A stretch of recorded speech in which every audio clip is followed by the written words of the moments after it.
Tripulantes de barcos, ¿cuál fue la experiencia más espeluznante que tuviste en el océano? Trabajé un tiempo como marinero en barcos de pesca fuera de San Diego.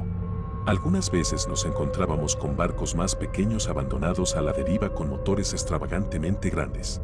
Cada vez que el capitán simplemente caía a babor o estribor para alejarse de ellos lo más rápido posible, yo sabía que eran barcos de tráfico de drogas que probablemente habían dejado su carga, pero yo los revisaba con los binoculares si estábamos cerca de uno. Recuerdo que uno tenía 2 personas en él, ambos claramente habían recibido un montón de disparos, y uno se movía y estaba bastante vivo. Se lo dije al capitán y obtuve un movimiento de desaprobación con la cabeza y seguimos con nuestro camino.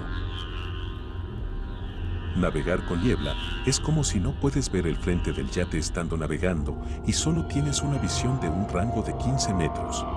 La parte realmente espeluznante provino del sistema de radar que rastreaba los botes y barcos que nos rodeaban. Nuestro radar, al no ser de una especificación de envío comercial o de pescadores, no era tan preciso, por lo que a veces los barcos desaparecían, estaban justo encima de nosotros o aparecían a la vista pero no en el radar. Eso, y además de la gran cantidad de desechos marinos en todo el océano, me asustó mucho de que algunos barcos se habrían hundido cuando su radar desaparecía. Especialmente en los meses posteriores a Fukushima, la situación era terrible en el Pacífico. El número de barcos a la deriva y perdidos fue uno de los más altos, si no el más alto, en la historia de la humanidad. Pasé alrededor de 9 años en el mar y hubo un par de cosas que me quedaron grabadas. Lo peor fue que un colega se colgó por la borda a propósito. Una vez pasamos junto a un tornado frente a la costa de Taiwán y las enormes olas que nos rodeaban. Escuché un pedido de emergencia del capitán para que recojamos una herramienta pesada y nos dirijamos a la parte trasera del barco junto a la barandilla y que no era un simulacro. Resultó que un barco que pasó junto a nosotros en dirección opuesta cambió de dirección y comenzó a seguirnos. El propósito era mostrar que los estábamos mirando y estábamos listos por si algo sucedía, si es que no tenían ametralladoras. Y el último que recuerdo fue escuchar un chapoteo y comenzar a mirar por la borda para ver lo que cayó al agua solo para darme cuenta de que eran delfines jugando. Me desperté a las 3 a.m. por una alarma de búsqueda y rescate. Nos subimos al barco, avanzamos y terminamos navegando durante unas horas y todo estaba oscuro como boca de lobo. Uno de los miembros de la tripulación estaba mirando por el costado las algas bioluminiscentes que nuestro barco levantaba y dijo que vio algo grande rodar en nuestra estela, en la parte trasera del barco. Le explicamos que probablemente era un tiburón y unos 15 minutos después se asentó una niebla muy densa. La niebla reflejaba nuestras luces de marcha, por lo que parecía que estábamos en un pasillo o túnel. Todos se pusieron un poco más tensos, empezaron a vigilar de cerca el GPS y luego sonó la alarma de la sonda para peces indicando que había algo a 1,5 metros. La alarma se detuvo y empezó de nuevo a sonar avisando de algo a unos 3 metros. Algo nadaba muy cerca del fondo de nuestro bote. Fue una experiencia tan espeluznante. Nunca supimos qué era, tal vez ballenas. Llegamos al bote que estábamos rescatando y todo lo demás transcurrió sin incidentes. Hay algo maravilloso en estar en el océano en medio de la noche, pero las cosas también pueden ser muy extrañas. Un amigo que era capitán me pidió que lo ayudara a entregar un velero desde Fort Lauderdale a Houston. Yo era un marinero algo inexperto, solo navegué por diversión un par de veces y hacía viajes cortos. Pero él pudo conseguir darme $100 al día, así que dije por qué no, estaba trabajando. Éramos 3, yo, mi capitán, que es un marinero muy experimentado, y el nuevo propietario del barco. Una vez que llegamos a la isla Ana María en la costa oeste de Florida, nos preparamos para el recorrido más largo de nuestro viaje, la primera vez que estaríamos lejos de la costa atravesando el Golfo de México. Hicimos un turno de 4 horas, luego te dormías o hacías lo que querías durante 8 horas. La parte espeluznante para mí fue mi turno, solo en la oscuridad total en medio del océano y sin luna. También debes evitar muchas plataformas petroleras pequeñas, algunas aún activas, otras no activas, algunas marcadas con luces y otras no. A veces escuchaba sonidos inexplicables, etc. No sé si era solo mi cabeza jodiéndome, pero ese turno de noche fue bastante tenso y aterrador para mí. Hacia el final de mi turno nos encontramos con una lluvia bastante fuerte y mares agitados, y mi capitán se hizo cargo mientras yo fui a la cama. Me desperté un poco más tarde con mares embravecidos. Cuando volví a la cubierta, estaba mi capitán y el dueño del barco simplemente gritando: «Tenemos que regresar, perdimos nuestro GPS». Aparentemente, el viento lo tiró de la parte superior del mástil y lo lanzó al océano. Así que ahí estábamos con mares embravecidos, completamente a oscuras y sin GPS. Afortunadamente mi capitán es de la vieja escuela y supimos regresar sanos y salvos a Ana María y compramos un nuevo GPS. Todo el evento fue simplemente surrealista y definitivamente me preocupé un par de veces. El resto del viaje transcurrió sin incidentes. Las siguientes noches tuvieron bonitas lunas brillantes, mares en calma, y eso lo hizo un poco menos espeluznante. No éramos tripulantes de barco, sino 3 muchachos que navegaron en un Morgan de 13 metros desde Antigua hasta Daytona Beach, Florida. No tenía experiencia en cruces antes de este viaje. De todos modos, estaba imaginando que en este viaje me iba a broncear, tomar piñas coladas y ver playas de arena. Pero no, estábamos a mar abierto y teníamos que turnarnos 3 horas las 24 horas manejando el timón, el GPS y el radar, mientras los otros 2 muchachos se relajaban durante el día o dormían por la noche. Fue duro como el infierno, y he hecho algunas cosas que se consideran algo duras y fuera de lo común. La mayor preocupación mientras estás en piloto automático son los miles de millones de barcos que vuelan por todo el Caribe. Sí, puedes verlos desde muchos kilómetros de distancia, especialmente de noche y con la ayuda de un radar, pero se te acercan sigilosamente. Y un carguero de 180 metros capitaneado por un tripulante posiblemente ebrio en la timonera a las 2 de la mañana ni siquiera sentiría un golpe si nos partiera en astillas. Entonces, una noche estaba de turno tratando de mantenerme despierto con sneakers y café, y estaba tan oscuro que no podía distinguir la línea del horizonte. Solo estrellas, negrura y las luces de marcha de muchos cargueros lejanos que iban en todas direcciones. Procedí a dar mi ocasional vistazo de 360 grados alrededor, como me dijeron, para asegurarme de que tampoco haya nada en popa, y oh Dios mío. Había una luz amarilla redonda gigante que se extendía a través de todo el cielo directamente detrás de mí. Claramente, este era un carguero directamente detrás de nuestro bote, con una especie de foco en la proa apuntando hacia nosotros y a punto de engullirnos como Jonah. La oleada de terror fue tan grande que ni siquiera pude pisar la cubierta para despertar a mis compañeros y mucho menos gritar pidiendo ayuda. Luego me concentré un poco más y me di cuenta de que no era un barco en absoluto. Era la luna llena saliendo. No puedo describir el alivio inmediato. Navegar en una travesía como esta son horas y horas y, a veces, días y días de aburrimiento interminable. Mi miedo no fue por mi seguridad, sino por la seguridad del tipo en el otro bote. Hace unos años, mi papá y yo acabábamos de amarrar el bote cuando se acercaba un huracán. Estábamos en uno de los muelles a lo largo de Long Island Sound, que es la parte de la costa adyacente a Long Island, Nueva York, que era famosa por las tormentas fuertes. No recuerdo los detalles exactos de cómo nos metimos en esto, pero resulta que un tipo no había regresado a los muelles y el jefe de muelle, que era amigo de mi papá, le pidió que saliera a buscarlo en esta horrible tormenta. Mi papá, siendo el hombre aventurero empedernido y cabeza dura, estuvo de acuerdo en ir a buscarlo en esta terrible tormenta. Nuestro bote podía manejarlo, habíamos pasado por muchas tormentas antes sin ningún problema. Nuestro bote tenía 2 estabilizadores, por lo que zozobrar no era una gran preocupación.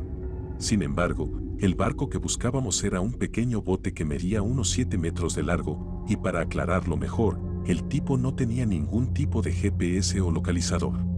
Ni siquiera tenía radio. Estuvimos literalmente buscándolo en la oscuridad durante 1 hora.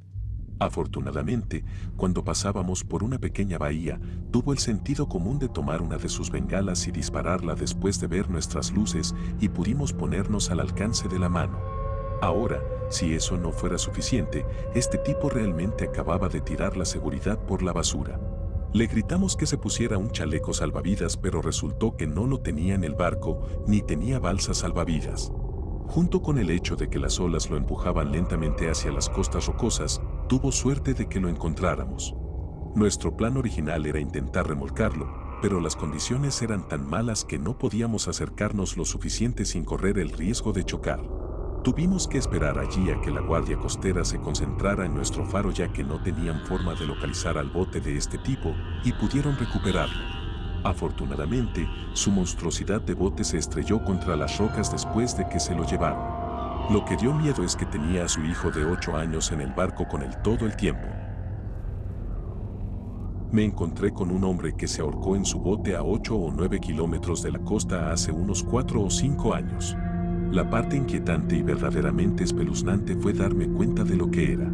Acabábamos de ver un barco en medio de la nada del océano sin nada más que un horizonte azul a la vista al amanecer, y había una niebla bastante espesa, ya que había llovido la noche anterior. Darme cuenta de que la figura que colgaba de la botavara era un hombre fue una de las cosas más inquietantes que jamás haya visto. El mar es un lugar vasto y aparentemente vacío. Muchos no entienden esto cuando hacen preguntas como, ¿cómo puedes perder un avión en el océano? Me encontré, en mi barco, en algún lugar de las vastas extensiones del Océano Pacífico Sur. Habíamos estado evitando con cautela las grandes tormentas que sabíamos que estaban a nuestro alrededor, más allá de lo que alcanza nuestra vista, aunque nuestra área local del océano estaba tranquila y pacífica. Estaba de guardia cuando noté algo afuera en la distancia, moviéndose, que nunca antes había visto, especialmente tan lejos de la tierra. A medida que me acercaba, identifiqué lo que claramente era una balsa improvisada, hecha de bambú amarrado, con un mástil partido y una hielera vacía amarrada a la cubierta. Sobre esta balsa no había un alma. Para empezar, las posibilidades de encontrarse con una balsa son bastante pequeñas en esa parte del océano. Pensar en la o las personas que una vez navegaron en esa balsa, por qué navegaron y cómo encontraron su destino, eso fue lo que me asustó. Estaba trabajando en un portacoches hace 4 años en el Medio Oriente. Nuestra ruta típica a veces pasaba por aguas piratas, por lo que siempre recogíamos a 4 exmarines como seguridad en Aqaba, Jordania, antes de irnos. Una noche, mientras atravesábamos aguas piratas frente a Yemen, comenzamos a tener problemas con el motor principal. Así que nos detuvimos y tuvimos que desviarnos un poco para descubrir cuál era el problema. Durante este tiempo estuve trabajando en la popa, extremo trasero, de la embarcación. Realmente no podía ver nada en el océano, todo estaba tenuemente iluminado en el barco. No sé por qué, pero me aburrí, encendí la luz y allí estaba él, un tipo con una pistola en un pequeño bote oxidado mirándome fijamente a unos 6 metros del barco. Yo solo le devolví la mirada un poco aturdida y pensé en ese momento que quizás quería subirse. Temía que si tomaba la radio para llamar a uno de los marines, me dispararía, los marines tenían armas. Así que me miró y yo lo miré y él asintió con la cabeza como si me estuviera diciendo, me descubriste. Luego, lentamente, remó su bote de regreso a la profunda noche negra. No sabía cuántos más de ellos había, pero llamé por radio tan pronto como lo perdí de vista. Todavía recuerdo su rostro hoy, esa mirada profunda, severa y concentrada. No fue espeluznante, sino asqueroso. Estaba picando y cortando carnada a las 5 a.m. en Jeffreys Lake en Nueva Inglaterra. Seguía escuchando extraños sonidos de salpicaduras cada pocos minutos, pero aún estaba oscuro. Yo era un novato en ese momento. Alrededor de las 5:30 pude ver un poco mejor mi entorno, pero no muy bien. Creo que estaba viendo una boya que parecía un cono de carretera gigante que salía del agua y luego desaparecía nuevamente, y mi rostro estaba completamente confundido. El capitán salió a cubierta y me pilló mirando al mar. Miró hacia afuera y el cono de la carretera apareció a unos cientos de metros. Él me miró y comenzó a reírse a carcajadas. ¿Cuánto tiempo has estado viendo a esa ballena más? Las ballenas jorobadas se tocan rodando por la superficie del agua utilizando el chapoteo como fricción. Encontré una balsa salvavidas vacía en medio del Atlántico. Con toda probabilidad, probablemente fue una descarga accidental. Tal vez un miembro de la tripulación estaba jugando o algo así, quién sabe. Sin embargo, las implicaciones de lo contrario son muy perturbadoras. ¿Se hundió el barco con toda la tripulación sin que nadie pudiera llegar a la balsa? ¿La balsa fue abandonada por alguna razón? Me dejó sintiéndome vagamente perturbado por un tiempo después. Esto sucedió en mi primer día en mi primer barco. Era invierno y hacía como -1 grado y los bastidores y camas de acero estaban frías. Mi compañero de barco fue lo suficientemente amable como para darme un pequeño despertador eléctrico para usar a la mañana siguiente. Me subí a mi estante y puse la alarma debajo de la almohada y me dormí. Como a las 2 a.m. me desperté después de sentir algo extraño. Algo acababa de pasar por mi cabeza rapada. Abrí los ojos y miré en la oscuridad. Enciendo mi luz de techo en mi estante y unas 2 docenas de cucarachas corrían por sus vidas. Estaban anidando en mi reloj despertador y en mi cabeza para mantener el calor. Sí, esta era una broma que hacían a los nuevos. Lo hice más tarde a otra persona. Y no, fue hace casi 30 años y no lo he olvidado. Todavía la siento a veces. Esto sucedió en el mismo barco. En el mar tomé un atajo a través del área de los dormitorios. Unos 15 de ellos estaban sentados alrededor de un televisor viendo vídeos explícitos de animales. Algunos se reían, pero otros estaban demasiado concentrados. Esos otros son los que me perturbaron. Y esta última me sucedió en otro barco. En el mar, cuando ocurren emergencias, no importa quién seas, a veces tienes que ensuciarte. Una línea se rompió e inundó varios espacios del barco con aceite negro como la brea, hasta el punto que nos llegaba a la altura del cuello. Un amigo y yo tuvimos que meternos a la piscina de aceite y atravesar 2 habitaciones para arreglar el problema. La energía estaba cortada, por supuesto, así que no teníamos nada más que linternas. Sí, encontramos un cuerpo allí. Había otro tipo que estaba en otro lugar durmiendo la siesta durante el trabajo. Probablemente salvó su propia vida. Hay muchos más, pero esos son los 3 primeros. No sé si esto fue exactamente espeluznante, pero seguro que nos asustó. Sucedió por Alaska en mares ásperos. Nuestra oficina estaba debajo de la línea de flotación, en el exterior del barco, justo debajo de un spansen. Había una viga en y de tamaño completo que rodeaba el borde exterior de la oficina. Probablemente tenía 25 centímetros de ancho y lo usábamos como estante, almacenando carpetas en él. Un día con mal tiempo 6 de nosotros estábamos en la oficina, 3 oficiales y 3 alistados, cuando escuchamos un golpe enorme, tan fuerte que nos zumbaron los oídos y todos saltamos de nuestros asientos. Después de verificar que no estábamos en una situación peligrosa y llamando a control de daños, comenzamos a explorar para determinar qué podría haberlo causado. No pudimos encontrar nada, nada se había soltado, nada se había caído, el tanque seco debajo de la oficina todavía estaba seco, etc. Eventualmente notamos que la viga en y se había agrietado. No era una pequeña fractura, ni una pequeña hendidura, pero toda la viga se había separado a lo largo unos 5 milímetros. Tomamos una ola debajo del spansen con tanta energía que se inclinó en el casco del barco y partió la viga, pero la viga nunca volvió a su longitud original. La rotura también fue precisa y pareja. De hecho, la hendidura era tan ancha que no podían soldarla directamente para cerrarla. Tuvieron que cortar una cuña de 5 milímetros para llenar el espacio. Fue asombroso y cientos de personas pasaron por la oficina durante las próximas 2 semanas para verlo. Un par de personas intentaron calcular la energía necesaria para separar instantáneamente la viga en y que estaba a 1 metro de distancia de donde estábamos sentados, pero era demasiado aterrador para contemplarlo.